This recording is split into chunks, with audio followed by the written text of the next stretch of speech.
Never go to the farm, Catherine. Promise me. His voice was a small thing in the chapel, a memory that clenched my ribs tighter than the wreaths in the stiff condolence cards. People said the right things. He was a good man. We'll miss him. And I nodded as if the words were currency I could exchange for something steadier than the cold pew beneath me. But the sentence that kept me upright afterward was not from anyone there. It arrived weeks later on a piece of paper with his handwriting across the top and a brass key tied to it with twine. Mr. Winters, Joshua's lawyer, had placed it on the mahogany table with the sort of slow gentleness you save for a ledger or a locket. He left specific instructions, he said. His mouth was practiced, the corners softened to neutral. You'll find everything you need at Maple Creek. There's also this. He pushed the envelope toward me. The wax was unbroken. My name, Catherine Mitchell, was written in Joshua's exact steady script, the one that never wavered even when he was rushing a blueprint out the door. In his handwriting, do not open until you are at the farm. I carried the brass key like contraband, the metal warm against my palm. I had promised him 1,000 things in the years we were alive together, mostly the ordinary promises two people make and then keep. Feed the cat, water the seedlings, be home for supper, and I had meant them. But promises made to keep someone from the world's edges are different. They are claws and cages and instructions. I had told him then and again in those last hospital-lit months that I would not let grief lead me to ruin. He told me, in the clipped way he did when he wanted to be certain I heard him, that the farm was not for me but for later, that visiting felt too like trespassing on an ending. Never go to the farm, Catherine. Promise me. He said it not as command so much as a soft bar before a fall. When I tucked the brass key into my coat pocket 2 days later, I was not promising him anything. I was promising myself that I would find out what the farm was and why, in the last 7 years of his life, Joshua had used up his savings and much of his secrecy on a place I had never seen. I was also promising Jenna, my daughter, who had been sleeping on my couch between auditions and temp jobs, that we would go and see it together. Jenna said she would come. She kissed the side of my face and said, in the way younger people say things that are meant to be practical but land tender, maybe it'll be good to be somewhere quiet for a while. The drive out of the city is a string of different skies. The glass chimneys and diesel sighs of the suburbs that, 17 exits later, yield to a horizon you can read like a phrase. The maples stood ridged around the driveway, their limbs knuckled and bare. Maple Creek Farm was not dramatic. It had the gentle correctness of a place restored by someone who liked lines. The porch was level, the gutter straight, the stone chimney swept of soot, and all of it smelled faintly of linseed oil and something older, like books. Joshua had made it tidy as a plan. The gate was heavier than it looked. The key fit perfectly. The brass leaf turned with a little exhalation of sound, like a secret side open. A bit of hay drifted through the air, and in the distance a horse stamped, sending a puff of white breath into the blue. The house itself presented like a photo that had been warmed at the edges, low, honest, a long porch with a swing that still bore the outline of where a blanket had once sat. They were waiting on the gravel path, my brothers, their shoulders set like courthouse steps. Robert looked older than his 60 years should have allowed. Lines at the mouth where laughter once lived looked instead like worry channels. Alan smiled in that way that argued the rightness of the world, the sort of tailoring that insisted on order. David stood slightly behind the two of them, the youngest-shaped man who had never quite decided whether to be their echo or their relief. "Cat," Robert said, and the use of my girl name tightened something old in me. He took my hand and almost dared to be kind. "We came as soon as we heard." "Thank you," I said. There was a steadiness to my voice that was partly the teacher in me, habits of public civility, and partly disbelief. They had all the practiced grief of people who had grown up in the same house and learned how to look at each other sideways. Alan smiled in that way that suggested other conversations were already taking place. Telephone calls, paperwork, consults. We thought it best to be here, Catherine. For Jenna, for you, family is what matters now. Behind him, Ellis appeared, as solid as a doorstop. He had been here longer than any of them, and anyone who worked with hands looks different from those who work with documents. He wore a jacket with hay on the cuffs, and his face bore the kind of habit you get from being on someone else's side, not out of fear, but out of loyalty. He nodded once, and in that motion told me more than the brothers had. Ellis had been trusted. Inside the great room, the house held Joshua's fingerprint on it, his careful arranging of books, a stack of blueprints rolled like sleeping scrolls, an easel with rags draped over it. I moved through the rooms like someone reading an old lover's handwriting, noticing the smallest things, where he had left his glasses, the way the kettle sat with a little drip ring beneath it, the pencil lines on the underside of a table where he had measured something that mattered to him and to no one else. On the desk, a laptop sat open as if someone had just left it. The screen blinked back to life when I brushed my finger across the trackpad. The desktop was organized in a way that made sense only to Joshua. Folders within folders, dates stamped by an order that felt like a calendar of goodbyes. The first file that opened was labeled for me. His face filled the screen, older looking than the man I remembered from Sunday suppers. Prolonged work had a way of furrowing him, but his eyes were exactly the same. Quiet, exact, the look of someone who had learned to love by solving things. He smiled, and I felt something open in my chest that was not pain, at least not yet. "Cat," he said. He said my name the way he always did, soft on the first syllable, firm on the last.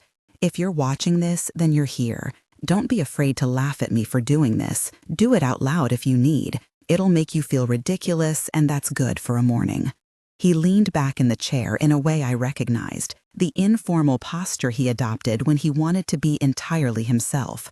"There are a lot of these," he said, "not because I think you won't manage without me, but because there are things I wanted to say in a way that didn't make you have to answer me. Watch them in order, take them slow, and Kat, trust yourself in the places I could not be." He told me where Ellis kept the feed ledger and where the studio keys were hidden. He told me to look for a blue folder in the study, a folder that would have some of the technical things for the estate. He told me not to sign anything until I had read everything, and then, with a small, merciful laugh, "I know you don't like contracts, but read them anyway." The second video I found that night was shorter. He had sat by the window, and the light fell across his cheek like another plan. "I don't want you worrying about money," he said. "Maybe I made that impossible for both of us." His voice carried the wry amusement I knew. "I put money in places I thought you'd never have to see. Some of it is boring, trusts, municipal bonds. Some of it is stupid, startups that nearly sank me in 2005. But a few things caught, and we have some quiet holdings now. Enough, I think, to keep you from counting pennies." He turned the camera slightly, and I saw a stack of folders on a rack behind him, stamped with the names of companies I recognized from footnotes in older articles, small tech outfits, a patent here and there, some careful early investments in green engineering that, against my expectations, found buyers. It was an odd mosaic for a man who had always been a draftsman and an engineer in the way people are who like solving puzzles.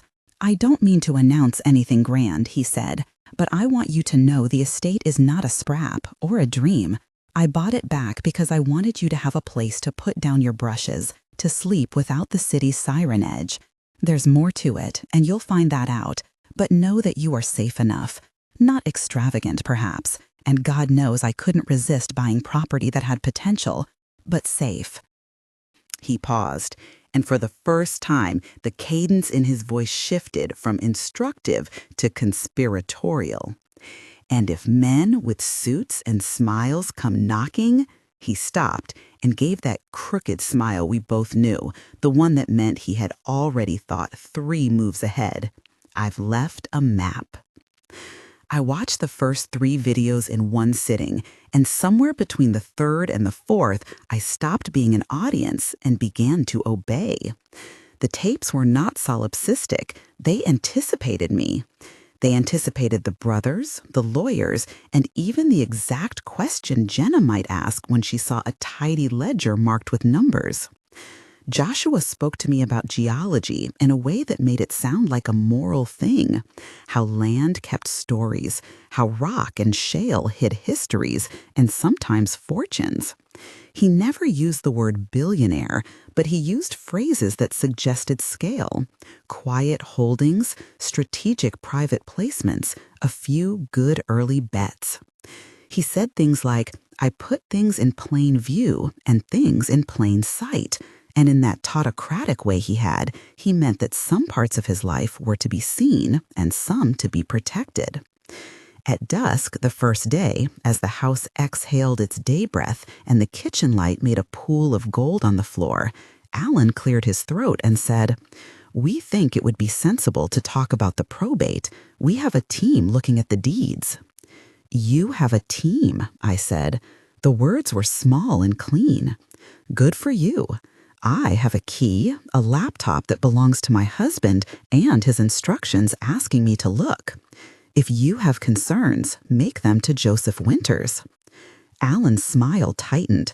We will, but Jenna is young, Catherine. Perhaps she might find certain arrangements attractive. He looked at Jenna then, and his eyes slid past, appraising. She was standing on the threshold with a mug of tea she had forgotten to drink. The brothers' attention gave her a bright, sharp look. She looked more vulnerable than I remembered. She is 27 and carries the kind of restless beauty that thinks vulnerabilities are just places to be fixed. Jenna, Robert said, catching her wrist in the way of men who still thought affection could be persuasive. You know we all want to ensure you are cared for. That's why we thought. Save your sales pitch, Jenna said, and for a brief, glorious instant, I saw the daughter I had raised, the one who had learned to plant a stubborn tulip even in a concrete pot. There was something in that exchange that shifted the room. The brothers bristled, not at the word itself, but at the implication. Their smiles turned to inventory. They had expected gratitude and a promise to join the family ledger. Jenna stayed that night. We ate in the kitchen, and Joshua's videos were like a presence at the table, his voice giving good manners and humor. He had told me that in the early days after his diagnosis, when the world had not yet turned the eye of pity toward us, he had made plans to buy back Maple Creek. The work had been done quietly through a tangle of trusts and holding companies that, as he admitted with a sheepish grin in another clip, he had failed to explain properly to me. I didn't want you to feel like you were dependent on me, he said, eyes on the camera like he was speaking directly into my chest. So I invented dependence as a thing not worth pointing out.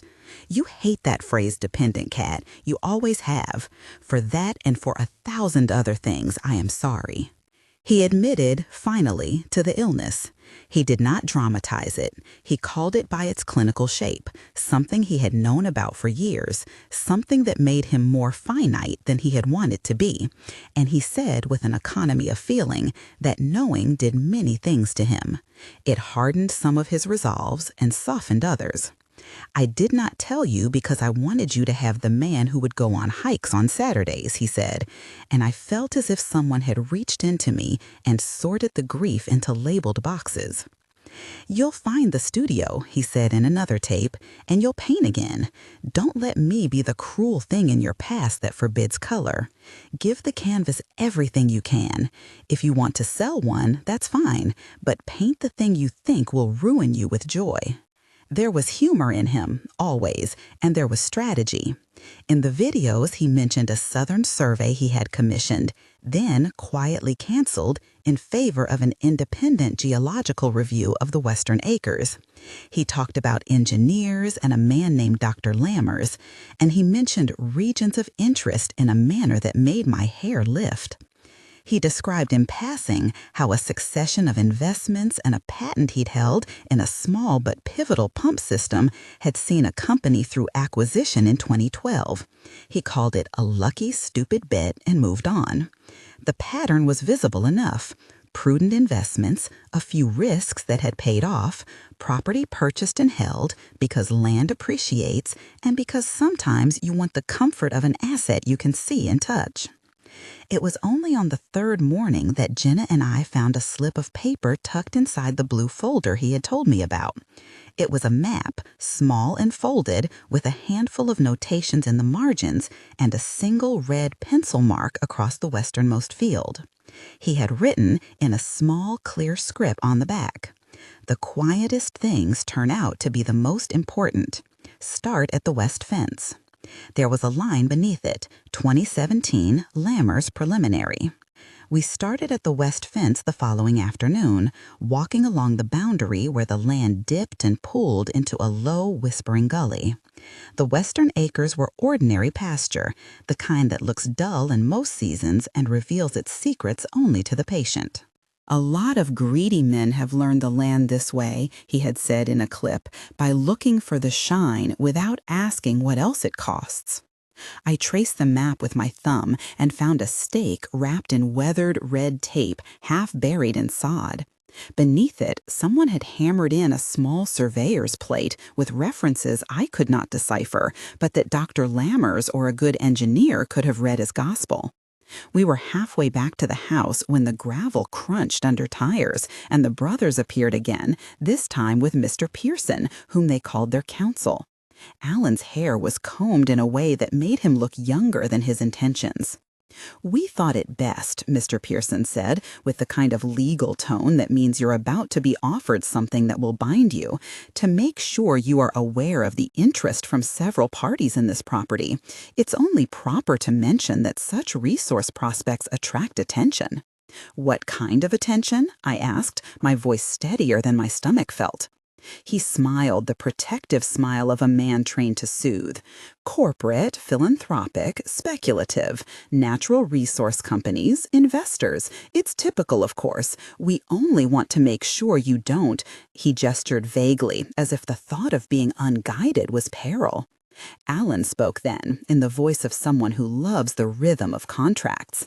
"There are procedures that allow us to appraise the estate and, if necessary, challenge the will for clarity. You understand, Catherine, that the Mitchell name has historical interests in this land. We simply want to bring those interests into the open." I looked at Jenna. She looked at me. I had an instinctive, protective memory of kindergarten, where teachers used to say, "If someone offers candy, check the adult." It felt embarrassingly childish and oddly apt. "You want things in the open?" I said slowly. "Good. So do I." That night, I watched another video. Joshua's eyes were kinder and sadder than usual. "If they come with smiles," he said, and this time he let the pause live in the room. "Don't be quick to trust them, but don't be quick to be cruel either. The right answer is usually neither one." There was more in the tape, a fold of voice that made me think of his hands on a wooden table, the way he'd traced a plan into being. He told me almost in amusement that a bunker had been dug once for frost protection and fertilizer, but that he had had it reinforced and furnished for safekeeping of documents and small equipment. He joked about the word bunker, then said, "Call it a war room if it helps you feel tempered." He told me the door was under the hearth in the back. Old houses keep recesses, and that the hatch had its own key. He did not tell me where that key was. Instead, he said, "Start with the blue folder and see who smiles." The seed of suspicion, if seed is the right word for something that was already there, sleeping, took root. It felt almost like gratitude that Joshua had left me breadcrumbed directions. It felt like anger, too, at his secrecy and at his foresight. He had thought of everything. He had planned for the day he would not be there and for the many ways people would arrive after loss with polite hands and sharp elbows. The brothers were a study in neat antagonism the next morning. They arrived with a surveyor certificate in hand, which they displayed like a trinket. Alan spoke most of the words, but it was Robert who made the slow, soft arguments. "We can make sure this is handled delicately," he said. "We want a fair appraisal. We have connections, people who can fast-track development conversations. Everyone wants what's best for the family." "I want what's best for the land," I said. The word surprised me. How quickly the idea of stewardship slid into place. Perhaps Joshua's rhythms taught me. "I also want what's best for me. If you have something to say about contracts or claims, say it to Mr. Winters." They left that afternoon with promises that sounded like the beginning of a campaign. The trailer lights blinked out, and the gravel smoothed back to being just gravel and not a stage. Alan sent an email a little while later, a copy to Mr. Winters, asking if we would consider a mediated appraisal. It was formal and measured and smelled faintly of chess. That night, I opened Joshua's sealed envelope. It felt wrong to say open, as if there was some moral ritual to be performed. But the flat broke with the furtive neatness of something that meant to be private.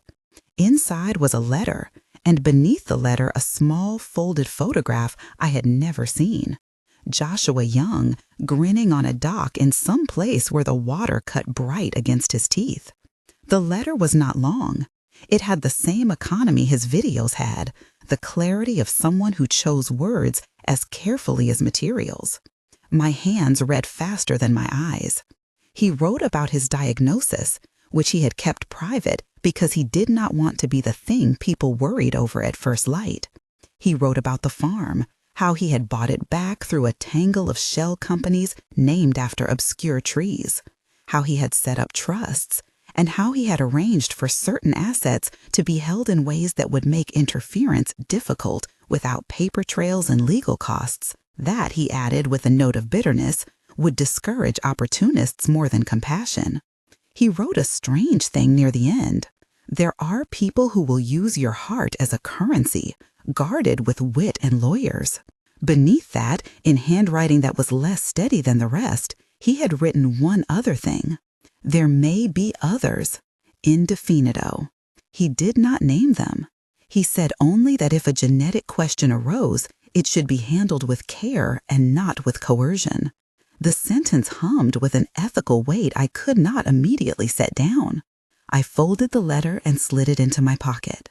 Jenna and I sat quietly and drank our tea like two people who might be needing a plan. The house settled around us like an attentive animal. I slept poorly that night, and part of the watching I did felt like surveillance. Shadows shifted across the walls like they had something to explain. In the morning, I found Ellis waiting by the stable, his cap low against the light.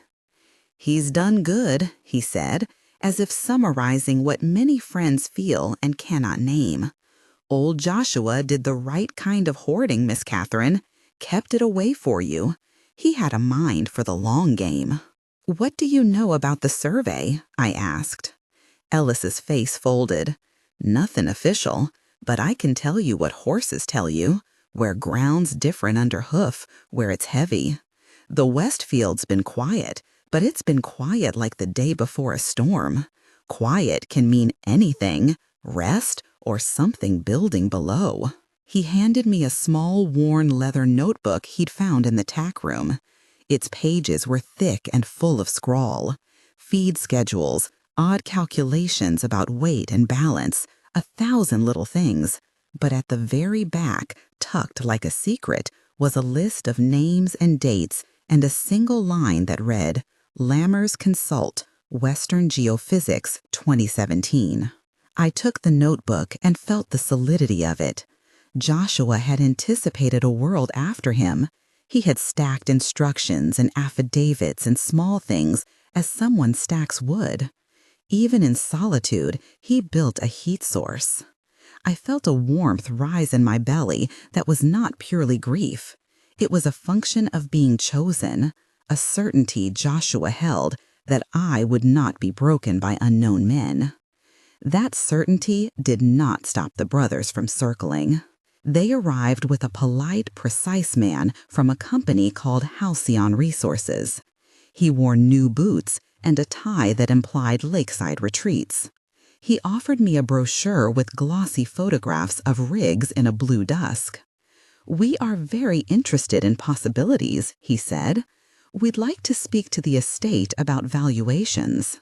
"You mean you want to buy a stake," Alan said, "or perhaps you want to partner. Whatever language you prefer, this is what these things invite."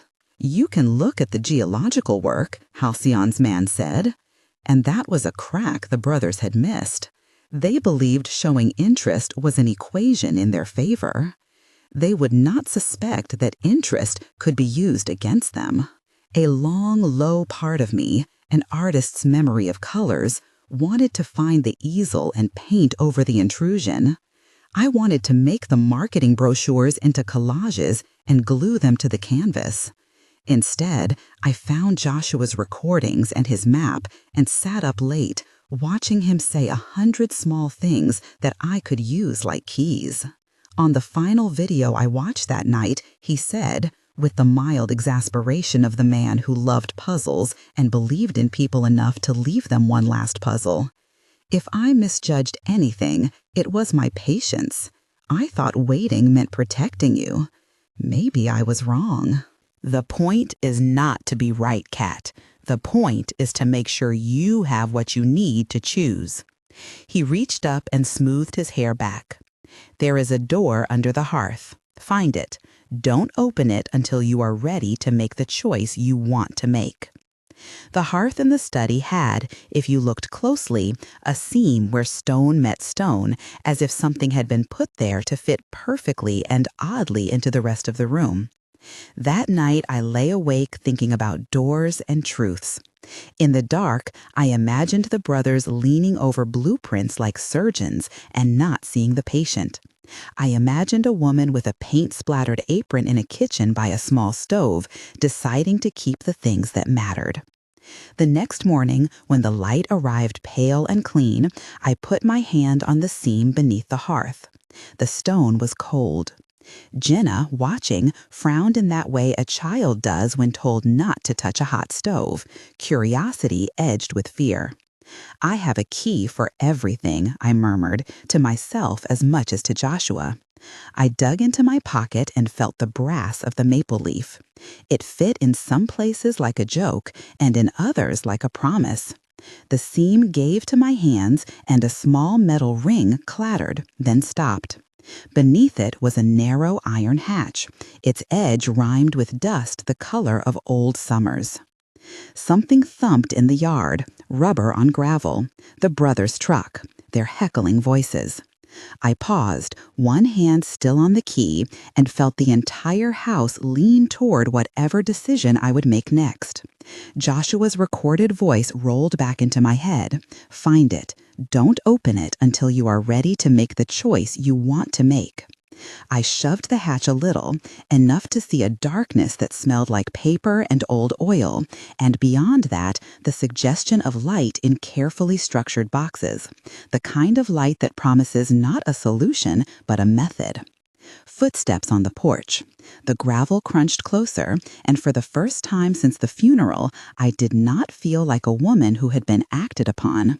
I felt like someone on the verge of choosing a move I could own. If you want to see what Joshua left behind, stay with me. I eased the hatch open the rest of the way and lowered myself into the cool air of the bunker, the smell of old paper and machine oil folding around me like a heavy coat. The light was my LED headlamp and the thin strip of afternoon leaking through the hatch. Joshua had built the room with an engineer's fastidiousness.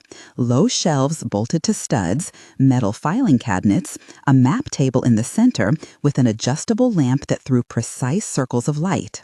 There were crates stamped with dates, a small safe with a combination scrawled on a sticky note, and against one wall, a rolled canvas that, when unrolled, proved Joshua had not been exaggerating about liking to fortify things with drywall and thought. On the math table, the western acres were laid out in a grid of contour lines and cross-sections. Someone, Dr.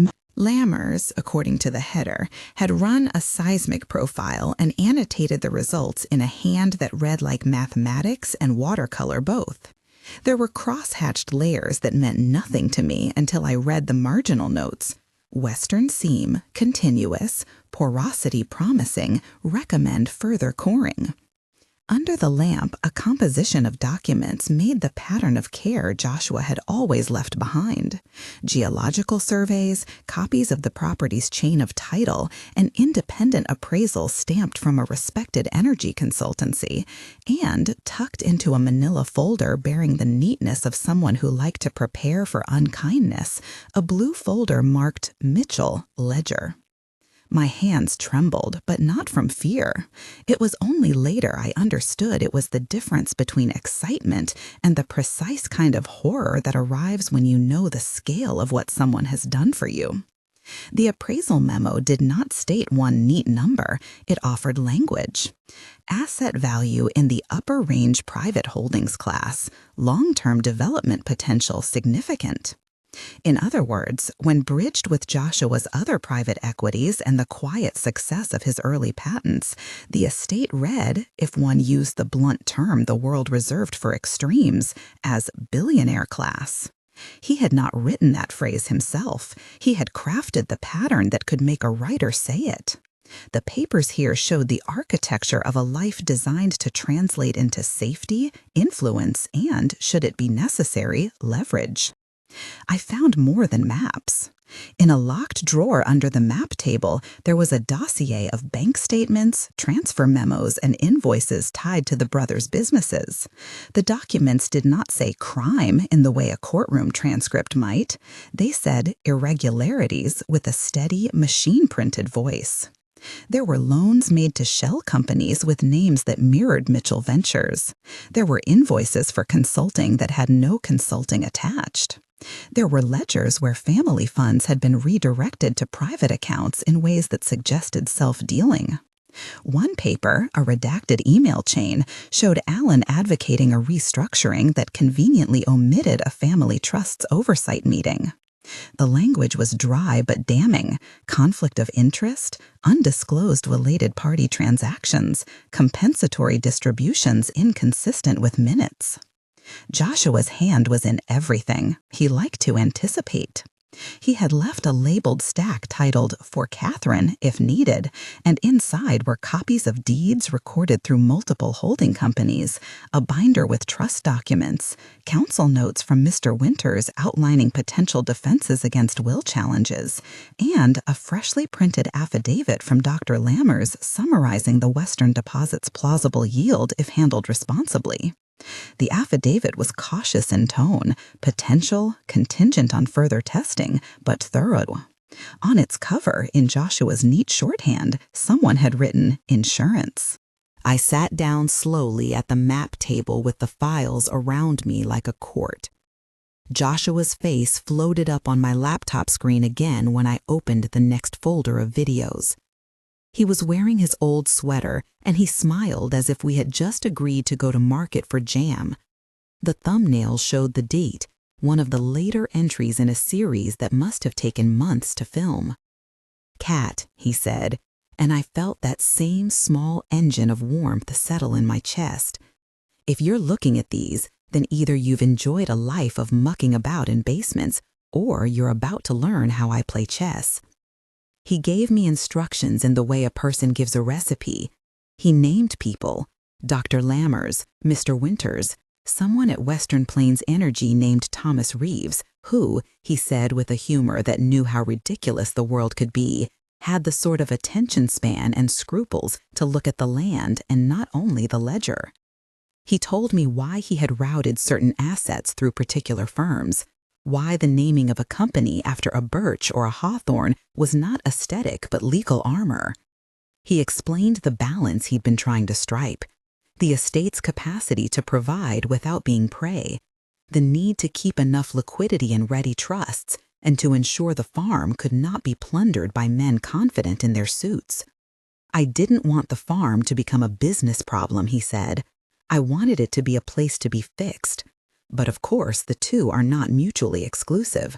One has to talk to the other. If you show the right cards in the right order, the people who think they own the room will sit down and learn their place. He paused for a moment and his voice softened. I set it up so that mistakes cost more in time and law than in social grace. People who want to bully will usually go away when the price of being right is expensive. That's not justice, it's leverage, the kind I have always respected. Leverage. The word felt like a key. I watched the video twice, then pulled the corresponding binder that Mr. Winters had mentioned. Inside were copies of incorporation papers showing Joshua had repurchased the farm through a series of entities, trusts named for trees and for places only he ever loved, and a set of letters from international counsel advising on jurisdictional protections. It was the kind of administrative cunning I'd admired in him for years and had never fully understood, a quiet legal fortification rather than a display. Then came the tape that changed everything. Longer than the others, Joshua sat with a map unfolded in front of him, a coffee cup left to the side like a small domestic vow. He spoke slower, with the tenderness of a man who knew the weight his words would carry. "Kat," he said, "by now you've seen pieces, maps, surveys, but I need you to understand two things. One, the Western Seam is not a rumor. Lammer's preliminary work is real, and I paid for the tests out of pocket so there'd be no tie to the estate until you decided. Two, I arranged some conversations. I didn't want you to have to trust the first man who smiled. Call Thomas Reeves at Western Plains. He's not perfect, but he's a man who understands this idea of stewardship in business, not because he's pious, but because it's good long-term business. Ask him his questions. Let Kern's firm, that's Mr. Winter's firm, make sure the deadlines are right. Protect the price of your patience." He unrolled a small paper and pointed. "And Kat, if they come with gentle hands and teeth, you will give them the option of partnership or litigation, and you will not be bullied into either. I'm not asking you to play hard for sport. I'm asking you to play hard because otherwise they will play harder." He smiled then, and there it was, his last private joke. "Also," he added, almost as an afterthought, "bring Jenna close. She is braver than she thinks, and cunning in ways that will surprise you both. And one more thing, if anyone tries to use her body as leverage, tell them to call me an idiot. I used to be one in every good way." The video ended. I sat with Josh's words like something that finally let light through a stained pane.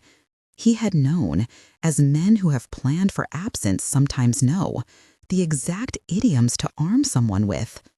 I locked the bunker hatch and, in the way you close a wound you mean to dress later, carried a select set of files upstairs. The house smelled the same, linseed winnel, horse, the slow rotational hum of a place that had chosen to live. And outside, the world seemed noisier than it deserved to be. The brothers had not been idle. Alan had commissioned a forensic accountant and, with a solemnity that smelled faintly of money, proposed a mediated appraisal with a clause that would allow them to have oversight over the estate until probate was final. Their logic was plausible. They suggested temporary conservatorship language and stressed Jenna's best interests. When Robert's voice dropped into its old, softer tones, he mentioned how much he missed Josh, as if missing granted him priority. Their offers were honeyed and precisely timed. They pressed Jenna as much as they pressed me. They sent gifts to her apartment, book vouchers, an envelope with an invitation to a private art exhibition, and phoned with a practiced mix of nostalgia and enticement. Alan's letters were formal, Robert's were sentimental. David mostly followed along, a human echo who had never been trained to disagree.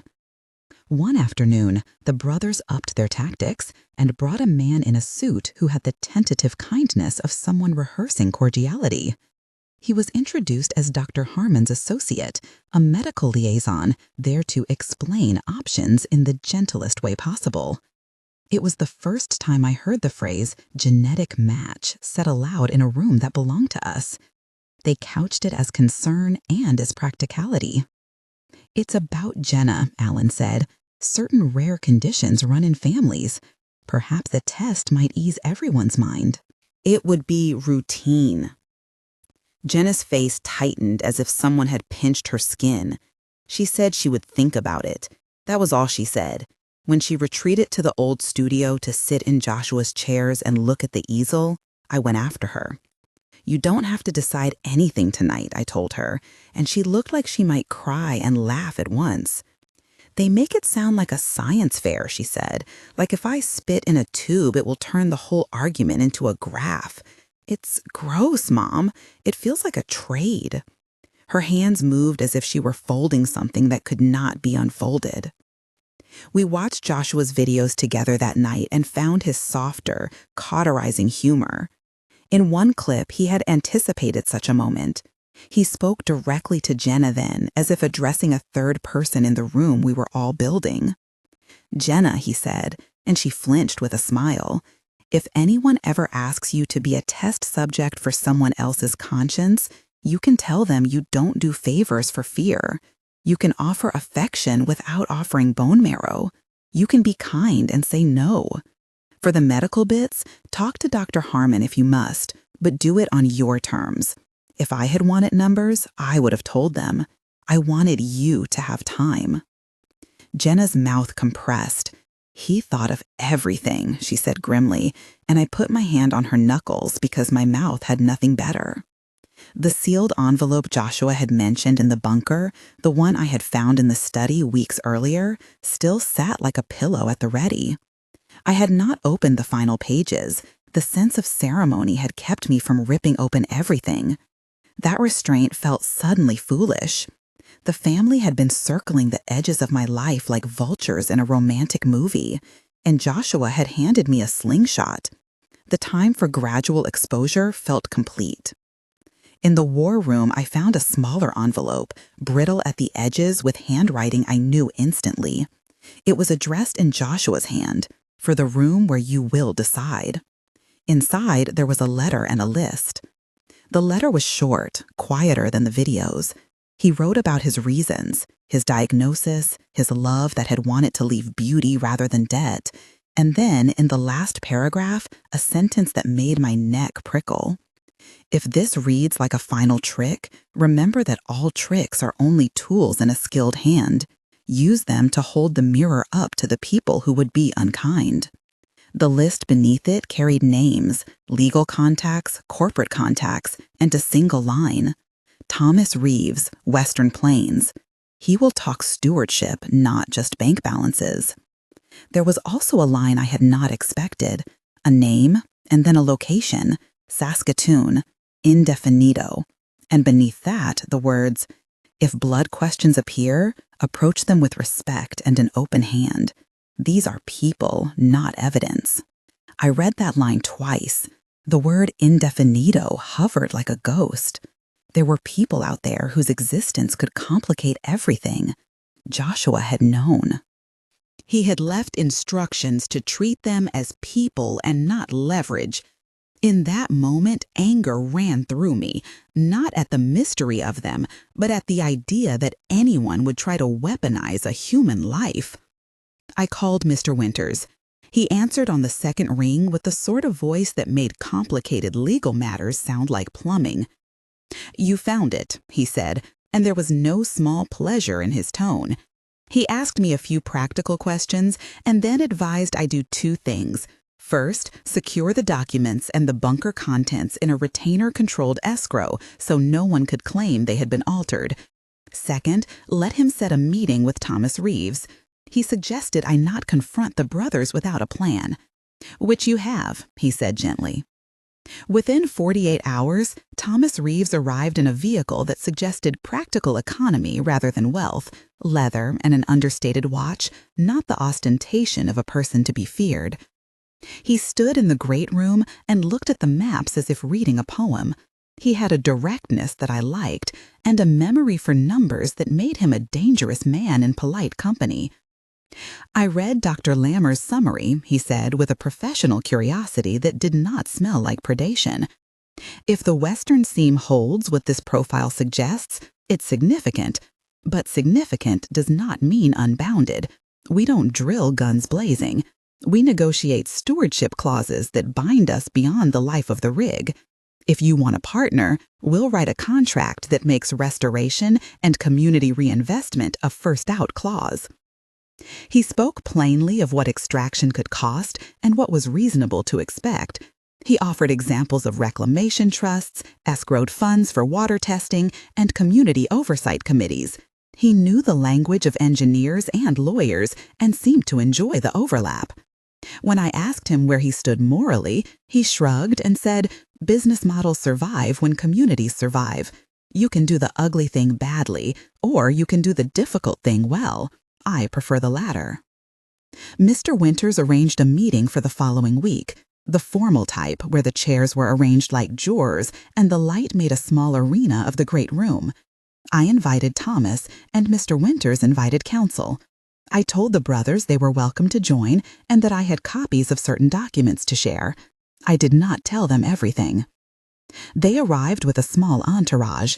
Alan's jaw was tight and precise. Robert's eyes held the quiet of a man who had been failing for a long time. David shuffled in with the nervous air of someone who still hoped kindness might buy him favor. The brothers had brought Harrison Wells, an investor who had been, in earlier weeks, the polite face of Halcyon Resources. He was suave, practiced, and the kind of man who smiled as if he had not noticed how the room tilted. "You asked for papers," I said, and that sounded small until I unfolded the first map and placed Dr. Lammer's report on the table. I switched on the laptop and played a video of Joshua where he was older and quieter than he had been in any of the previous tapes. He looked at the camera straight on and spoke of responsibility. "Catherine," he said, "if you're watching this, you've probably got company. If you have, show them the map, show the ledger. Let them read their own faces in the paper." I stopped the video and looked at them all. Alan's knuckles were white on his briefcase. Robert's mouth had a corner turned downward like an unfinished punctuation. Harrison leaned forward slightly as if tuning an ear. "I'm not here to sell you anything," I said. "I am here to show you what Joshua left and to ask who among us will choose what to do with it. I know you are concerned about probate. I know you represent interests you believe are our heritage.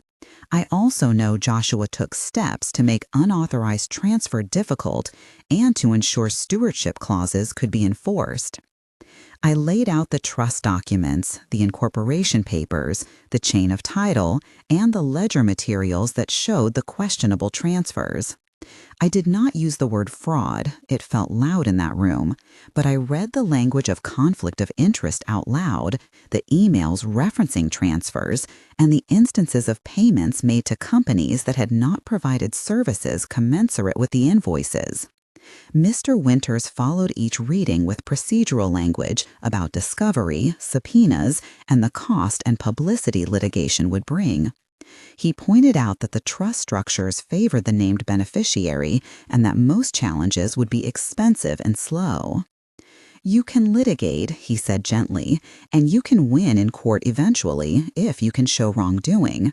Or you can negotiate now while the goodwill of the community and of investors exists and make a deal that preserves some dignity and returns." Harrison Wells smiled in a way that said he thought this had been an ill-considered dinner. "Perhaps mediation would be in the family's best interest," he offered. He had a brochure in his hand that showed a drilling platform in a golden dusk. Halcyon would be interested in discussing terms. Thomas Reeves held up a hand. We will not bid to be the lowest price or the quietest operator. We will offer, he named specifics, a reclamation fund, community oversight, an immediate disbursement to an environmental trust, and a capped annual royalty payable to the estate that would seed the trust.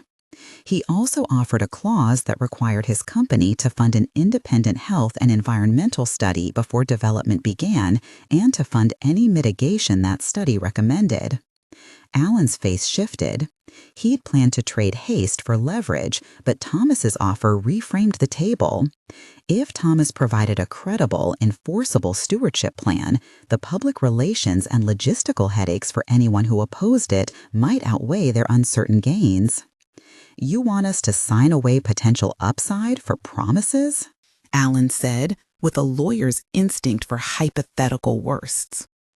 I want you to choose stewardship that can be proved in the language of contracts, Thomas said.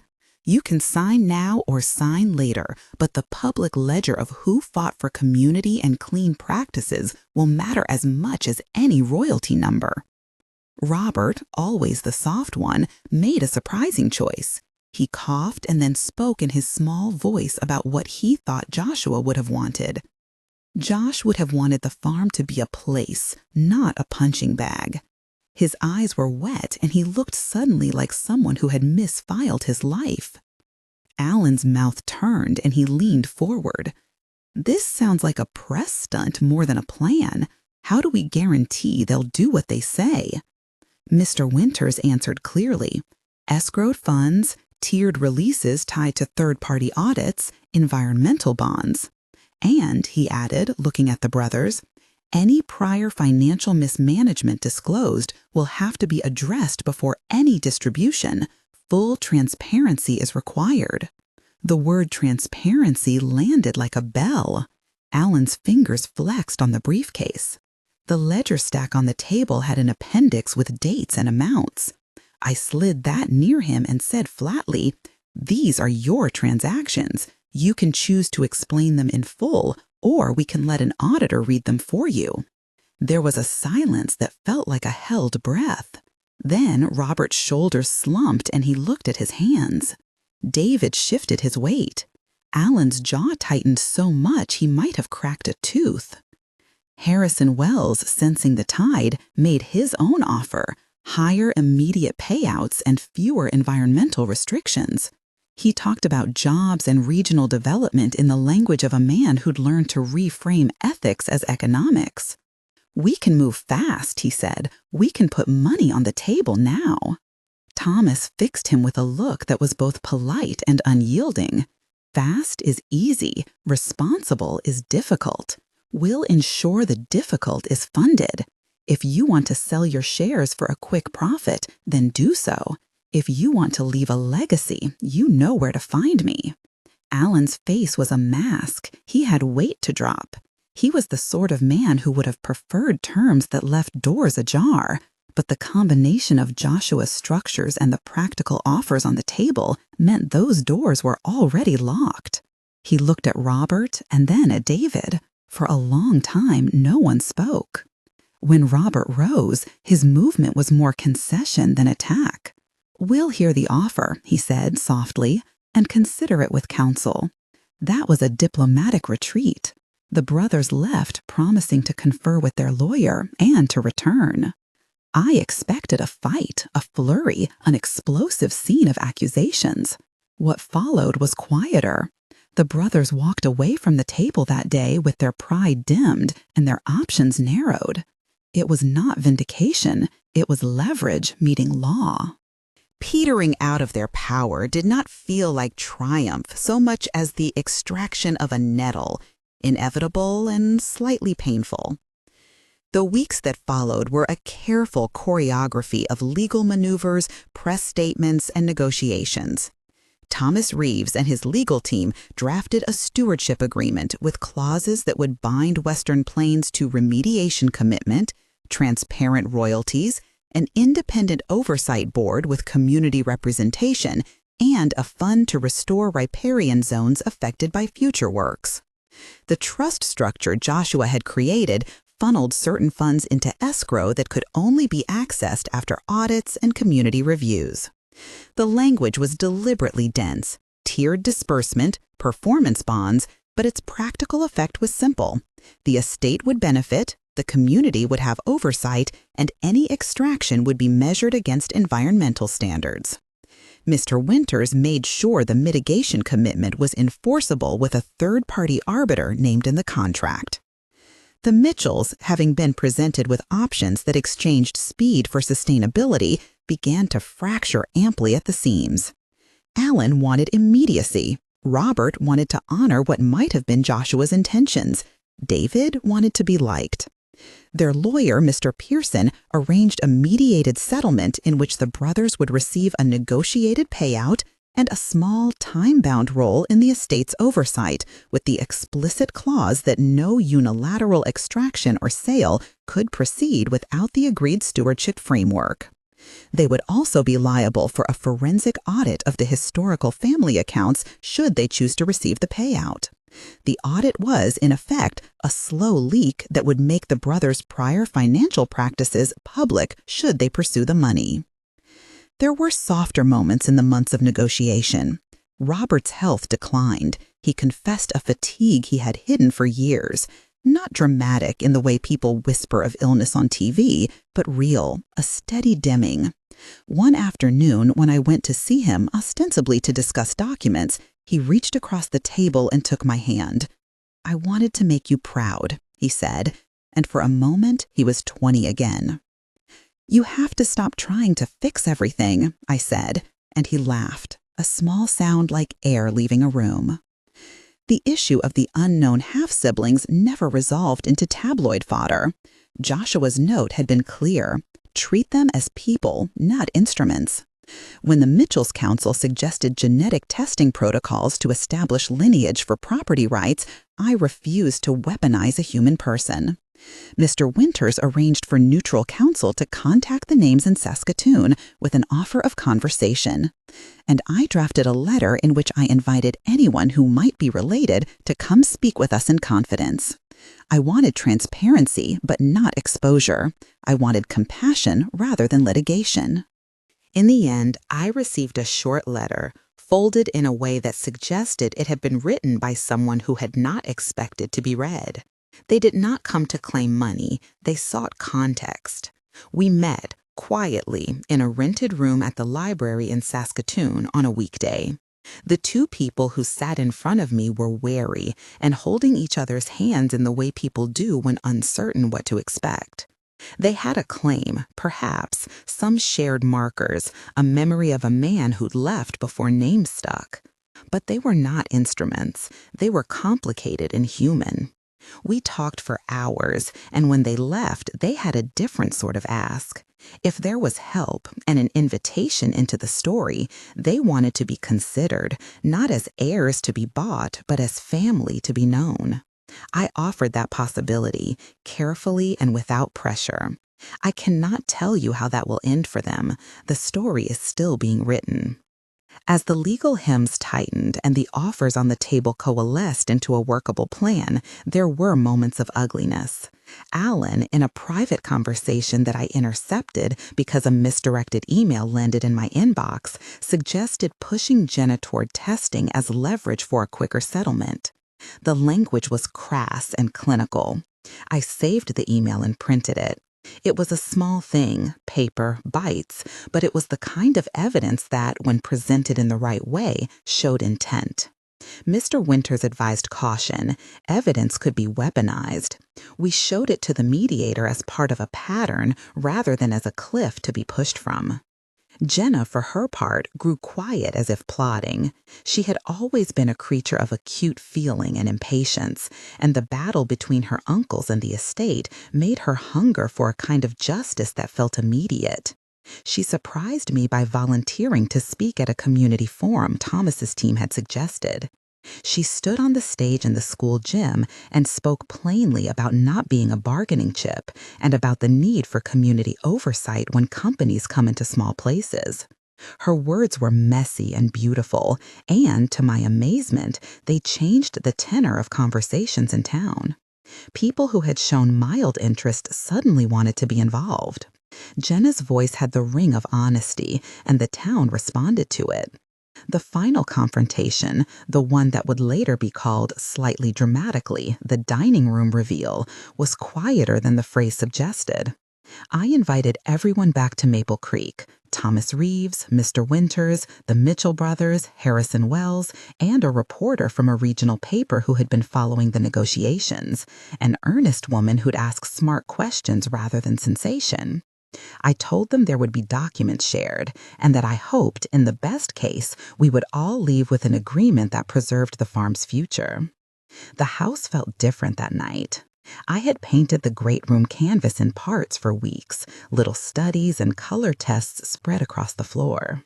"When you read this and you see the audit trail," I said, "you will understand why the Estates Council recommended a mediated approach and why Joshua arranged the structure he did. He knew men liked credit where nothing had been earned." Alan spoke up then, the tightness in his voice belying the composure he had tried to keep. "These are accounting anomalies at worst," he said, "and interpretations at best." Mr. Winters, with the calmness of someone who has seen human pride erode in courtrooms and conference rooms, replied, "Interpretations are important, but they are also what a forensic audit is for. You can either accept a negotiated resolution now with a modest payout and a role in oversight, or you can litigate and risk full discovery, public exposure, and potential recovery claims." Harrison Wells felt the moment and reached to shake the table with an offer. But Thomas cut the air with a practical hand. "We are prepared to offer an arrangement that benefits the estate and protects the community. We will fund a reclamation trust, place a portion of the initial proceeds into escrow, and commit to independent third-party oversight. We will also fund immediate community projects to demonstrate our commitment." The room went quiet. There was a sense of stunned smallness among the brothers, men who had expected variety and instead faced consequence. Robert sat down, his jaw soft with an exhausted something. Alan's posture was brittle. It would not yield easily. "You can either accept the initial terms offered today, including the escrow arrangements and oversight panels, or you can pursue your claims in court," Mr. Winters said. "But in court, all these ledger entries will be examined." There was a hush.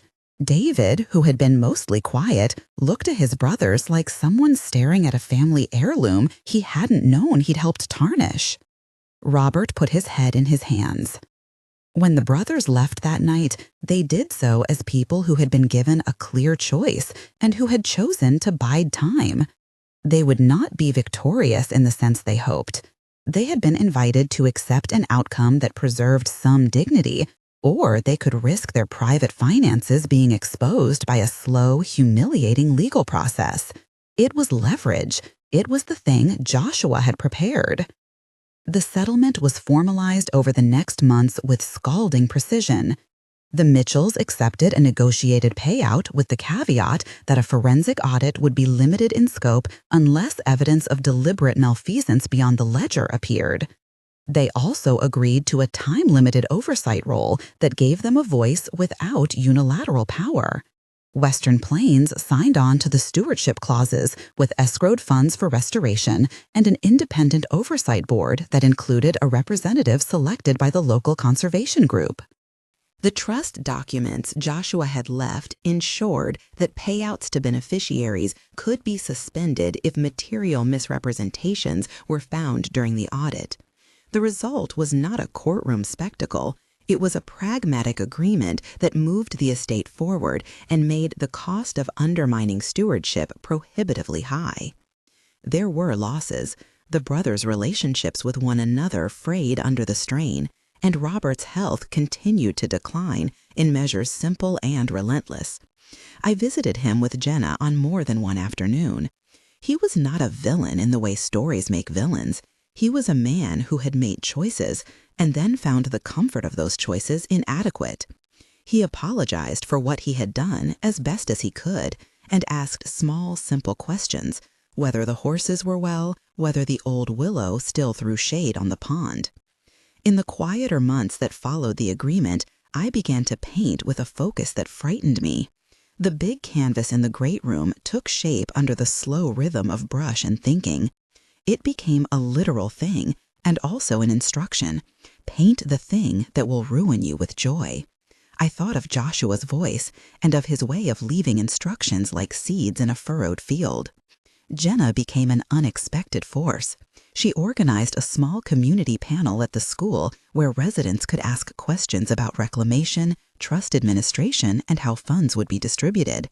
She insisted that the oversight board include local voices, farmers, teachers, and people who actually lived and breathed in the place Western Plains was proposing to work. She drew up questions with the same fierce practicality she'd used when auditioning. What would water testing look like? Who would enforce replanting? How would wells be monitored? Her instincts were good, and, importantly, they were moral. One delicate issue remained unresolved until the very end: the donor testing pressure. Alan and some members of his council had floated the idea of using genetic testing to clarify entitlement in the family. In one private message, his lawyer had suggested that establishing genetic kinship might make distribution less fraught. It had been a weapon suggested in a corporate meeting, as if people were product lines and not people. I had refused to let the test be used as leverage. I had insisted that Jenna's body was not an asset, and that any medical decision must be hers alone. When she signed paperwork to decline extraneous testing, it was her choice. I had no claim on her marrow, and I had no right to coerce. But Joshua's sealed letter, his last page, remained the final instrument of moral clarity. At the last public meeting, as the stewardship agreement was about to be signed, I asked that the brothers read what he had closed with. They were celebrating, at least internally, the settlement as a partial victory. They had a sense of relief, and perhaps a small congratulation of themselves for having reclaimed family honor. I asked Mr. Winters to hand the last sealed page to Robert and request he read it aloud. It felt performative to even think it, but Joshua's voice had been catalytic in all we'd done. His final words belonged to the family in some way that felt like a coronation of truth. Robert unfolded the paper with hands that shook. His voice, thin and tremulous, read Joshua's neat hand. "Dear ones," he began, and then he wrote of love and of the reasons he had tried to keep some truth secret. He wrote of his illness in a few lines, straightforward, uncomplaining, and then he wrote the final admonition. If you must celebrate, do so with the knowledge that any celebration built on coercion is brittle. If you must ask children to prove their worth with their bodies, ask first whether you are acting like lovers or like merchants. If you have greed, let it be admitted. If you have love, let it be practiced. The room had the hush of an amphitheater. Robert's voice faltered on the word merchants, and for a moment I saw all three brothers as a trio of flawed men, rather than as antagonists posed for a novel. The paper included Joshua's final practical line: "There are two people in Saskatoon who may be related. If you think you need them for proof, remember they are people. Welcome them, have tea, do not summon them into a courtroom as exhibits." Jenna stood and spoke slowly. "He asked us to be better than our history," she said, looking straight at her uncles. "We don't have to be less than him." That night, the brothers went home to houses that felt smaller. The settlement signed, the oversight board formed, the company's escrow deposited. The press wrote their small stories about rural stewardship, and the local paper ran a thoughtful piece with Lammer's quotes about careful extraction. The national outlets did not flock. The work had the pleasure of a victory that didn't crave spectacle. Months later, when the first checks from the estate were released into the trust, I sat with the board, the farmers, the teacher, Mr. Winters, and a representative from Western Plains, and we drew up specific clauses for water monitoring, wetland restoration, and funding for a community art space. Jenna proposed it. The board loved the idea. She sketched out a program that combined environmental education and artistic practice. The first allocation of funds supported a river cleanup and provided seed money for a small gallery in town to host local artists so the community would have space to gather. I installed the big canvas in the great room on a day when the light was honest and the maples outside stood like sentries. I had painted over months of grief and fight and small joys. The painting was not a triumphal banner. It was an honest record, layers exposed and repaired, rich darks that suggested the past, bright bands of color for the present, and that thin strip of gold in the western field that, more than anything, said possibility without promise. People asked what it meant. I told them it was a portrait of stewardship, the effort of a life to leave something beautiful and true, and the work that takes to keep it that way. I kept Joshua's videos playing in the study on a small loop. They became part of our ritual, morning coffee and a 5-minute Joshua that made us laugh and then settle. Sometimes Jenna would watch them with me, and we'd comment on his slightly off measure when he told us to call the feeding schedule the law. The presence of him had shifted from absence to a built-in instruction manual for living. Life at Maple Creek settled into a new rhythm.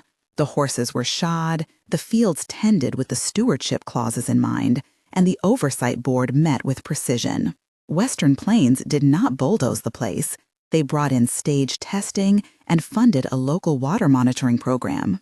In the community, the idea that the estate could produce something other than profit, an investment in land, in people, in future generations, was intoxicating. It changed how people in town talked about development. As for the family, the Mitchells did not magically mend. They moved with the slowness of people unlearning old economies of power. Alan retreated into work and grudgingly accepted his reduced role. Robert's illness took more of his strength, but also a softened awareness. David, who had been a follower, found a small, quiet job helping run a feed program that was funded by the estate, something practical, honest, and restorative. The siblings' celebration had been premature, something Joshua had foreseen, and something he had prepared to teach about in his last page. It was, in its way, the cunning he intended, to let them realize their own choices in public, and to let the moral ledger balance itself, with evidence and a community's watchful eye. There were nights I still felt like a woman who had been acted upon. There were nights I felt like the architect of a new domestic order. The difference, subtle and enormous, was that now I had the choice in which role to sit.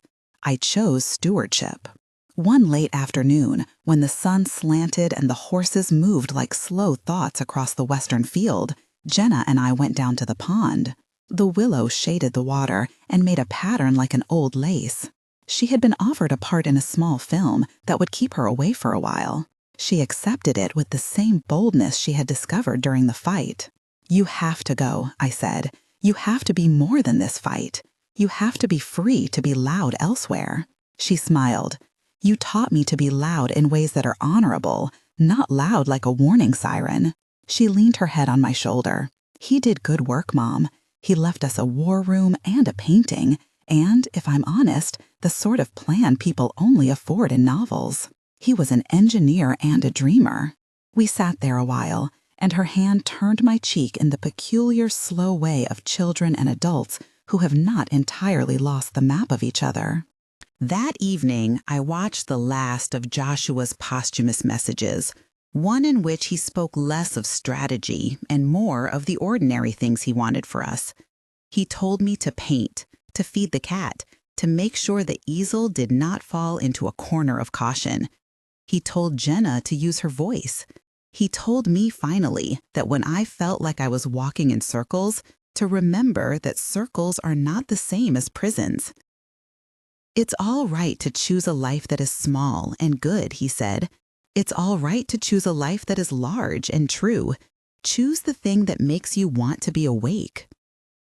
And in the great room that night, with the painting on the wall like a made thing that had steadied me, I read Joshua's last page again. He had written, in the tidy way he had always written, that he had tried to do one last clever thing. "I was trying," he had said, "to trap the kind of greed that eats quietly and the habit of men to confuse possession with belonging. If I have set a trap, it is not for them to fall into, but for us to step out of. Use what I left to make things better, not to show how badly they can be broken." There was a modesty to the trap he'd set. It was not a device of cruelty, but of constraint.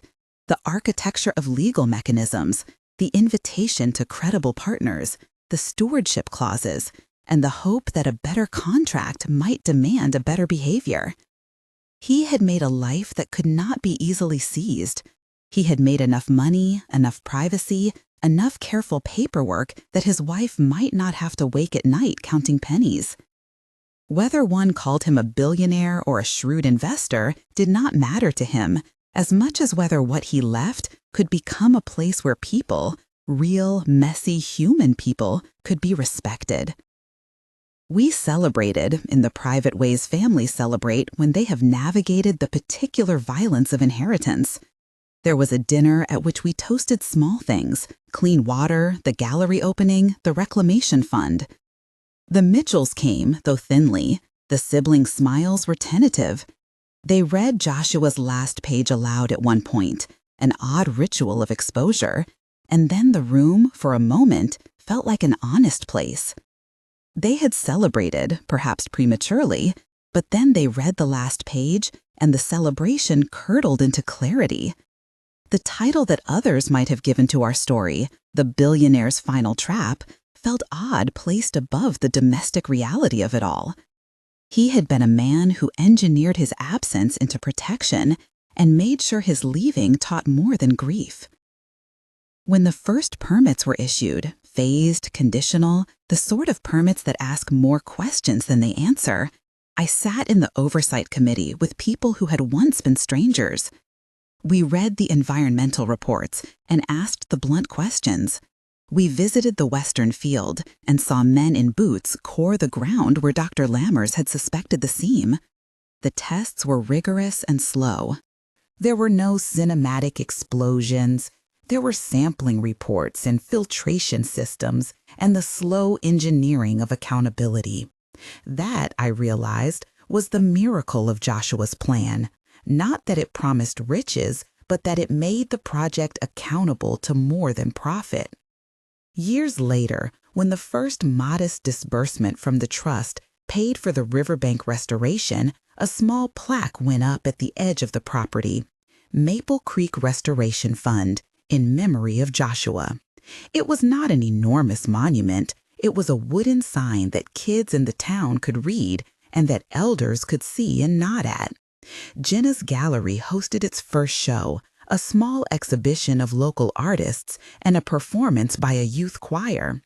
The horses still stomped in the stable, and Ellis, faithful and ungainly, shouted at squirrels with the same good humor as before. The painting I had finished hung over the mantel. People asked how I'd made it, and I said that it had made itself out of the things I could not speak without maps and the things I could only say with color. It was a record of a life made into a plan and then into a stewardship. At night, when the house slept and the maples breathed, I would sit at the kitchen table with a cup of tea and pull up Joshua's videos. He would tell us once more, in that soft, wry voice that had always been part engineer and part lover, to be kind, to be brave, to take the long view when commerce teaches you the short one. He had arranged an estate that put legal and moral friction where unscrupulous men might try to move quickly. He had left us instruments, documents, trusted allies, maps that were not traps so much as scaffolding for a life that could stand. If anyone asks whether using the word billionaire to describe him is accurate, I will say it is a shorthand for a life of particular capacity: private investments, patient patents, a lucky patent sale, and property holdings that, when combined with an unexpectedly promising natural deposit and careful legal planning, constitute what the world uses a blunt word for. I do not mean to boast. I only mean to be honest about scale. Joshua had prepared resources and structures large enough to secure a future for us. If that makes some voice call him a billionaire, then let the term stand as the label of an estate's scope rather than the measurement of a man's soul. We had celebrated in public and in private at different times. The brothers had once celebrated as if the cake were theirs, and then they read the last page. The town celebrated the promise of restoration, and later the gallery opening. Jenna and I celebrated the small victories that meant we could say yes to uncertain futures. The last page had not been a trap in a cruel sense. It had been a last quiet insistence that the choices we make in grief can still be honest decisions. Joshua's trap was to arrange the world so that greed would have to show itself in daylight, and daylight would often reveal what shadowed men preferred to keep from view. When I stand in the great room now in the late light, I look at the map on the wall and at the painting and at Jenna's profile as she talks animatedly about a new project for the gallery. I listen for the horses and for Ellis's slow whistle. I remember the brass maple leaf key that started it all, and I realize that promise is a strange compass. It binds the living, it holds the absent steady, and it sometimes leaves small openings for repair. If you ask me the final line Joshua ever wrote that mattered the most, I'll tell you it was not about riches or revenge. It was simple, a modest plea. When you have the chance to make something better, do it. That is what stewardship asks of us. That is what Maple Creek became. If this story stayed with you, if you want to know how other people build small revolutions from private plans and public courage, subscribe and stay with us for the next chapter of the farm's life. And if you loved the painting or the idea of people choosing goodness over easy numbers, share it with someone who needs the reminder that legacy is not only profit, but the careful work of being kind and just. Note, the narrative's reference to Joshua's estate being of billionaire-class scale reflects the aggregated value implied by his private holdings, successful patents, and the independent geologic appraisal of the Western deposit as represented in the story. Specific net worth figures are dramatized as an explanatory device to honor the title and to explain the scale of legal leverage. The plot preserves the caution and legal complexity such valuations entail.